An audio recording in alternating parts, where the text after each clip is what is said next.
yaitu peristiwa penggandaan DNA. Replikasi DNA ini menurut teori ada 3. Yang pertama namanya teori konservatif, semi konservatif, dan yang ketiga adalah dispersif. Apa maknanya yang konservatif? Ini adalah satu DNA membentuk 2 DNA, tapi masing-masing DNA terdiri dari ini pita lama, ini pita baru. Teori ini tidak dipakai. Setelah diselidiki ternyata yang dipakai adalah teori semi konservatif. Artinya DNA ini akan berpisah. Biru berpisah dengan biru. Kemudian biru akan membentuk merah, biru akan membentuk merah. Maka satu DNA terdiri dari pita lama dan pita baru. Kalau semi konservatif, kalau dispersif, itu satu pita ada pita baru, pita lama, pita baru, pita lama. Kedua teori ini tidak dipakai. Yang dipakai adalah teori semi konservatif. Berarti teorinya ada berapa? Ya ada 1, yaitu semi konservatif. Nah, contoh ini anak. Replikasi DNA ini berpisah ya. Yang merah dengan biru ini berpisah. Kemudian yang merah membentuk hijau, yang biru membentuk hijau. Contoh di sini. Ini pita dari 3 ke 5. Yang pasangannya 5 ke 3. Ini namanya kita sebut dulu antiparalel. Kemudian contoh ini. Yang G akan membentuk C, membentuk pasangannya. G membentuk C. Kemudian A membentuk T, T membentuk A, dan seterusnya. Nah, pita satunya C membentuk G, C membentuk G. Sehingga hasil replikasi itu adalah dua DNA baru yang sama persis dengan DNA induk. Masing-masing pita terdiri dari, masing-masing DNA terdiri dari DNA baru dan DNA lama. Ini DNA lama, ini DNA baru. Ini DNA lama, ini DNA baru. Next.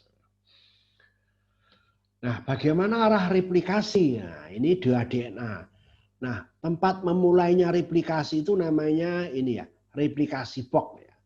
Tempat mulai replikasi itu namanya replikasi Fock. Nah, pita yang menjauhi replikasi Fock ini terbentuknya secara putus-putus. Arahnya dari berapa? Dari 5 ke 3. Ini kan 3, berarti arahnya ke sana. 5 ke 3 ini. Nah, strand yang terputus-putus ini atau pita yang terputus-putus itu namanya lagging strand. Karena yang menemukan adalah Okazaki, maka dinamakan fragmen Okazaki. Nah, pita DNA yang terbentuk mendekati replikasi Fock ini lurus, tidak terputus-putus. Maka namanya leading strand. Berarti ada 2 pita yang menjauhi replikasi Fock, namanya Okazaki fragment atau lagging strand.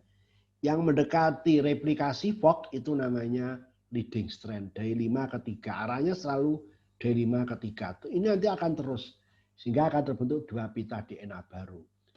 Ini namanya arah replikasi. Jadi dari 5 ke 3. Itu anak ya. Next. Nah, tadi tempat ini replikasi ya. Ini tadi replikasi Fock yang ini. Tempat memulai replikasi itu namanya ORI. Origin of replikasi. Berarti satu DNA itu banyak ORI-nya. Sehingga nanti akan cepat membentuk DNA baru. Itu ya anak. Next. Nah, inilah proses replikasi secara detailnya ini. Ini dari 5 ke 3 ya, ini ya. Menuju ke replikasi Fock, namanya leading strand. Ini yang menjauhi replikasi Fock namanya fragmen Okazaki atau lagging strand. Nah, sebelum terjadi replikasi ini harus terbentuk ini dulu anak. Ini namanya RNA primer. Itu mengawali replikasi. Enzimnya apa? Namanya primase.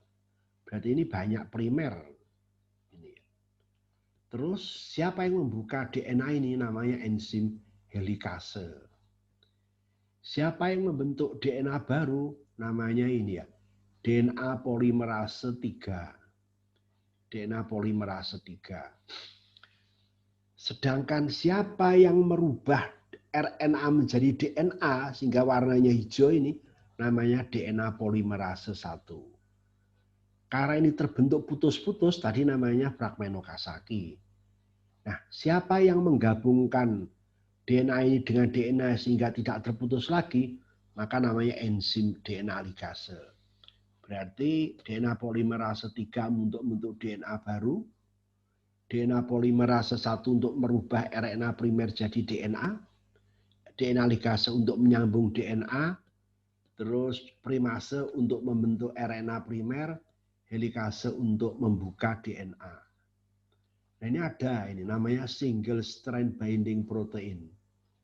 Ini adalah protein yang fungsinya mempertahankan DNA ini selalu membuka. Itu anak. Ini secara detail replikasi.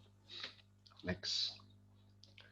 Arah replikasi kemana tadi ya? Dari 5 ke 3 ini peristiwanya. Ini ada OH-nya, sehingga OH nanti akan diganti oleh ini ya, nukleotida baru ini ke sini. Jadi arah replikasi itu D5 ke 3. Ini DNA yang terbentuk yang secara baru.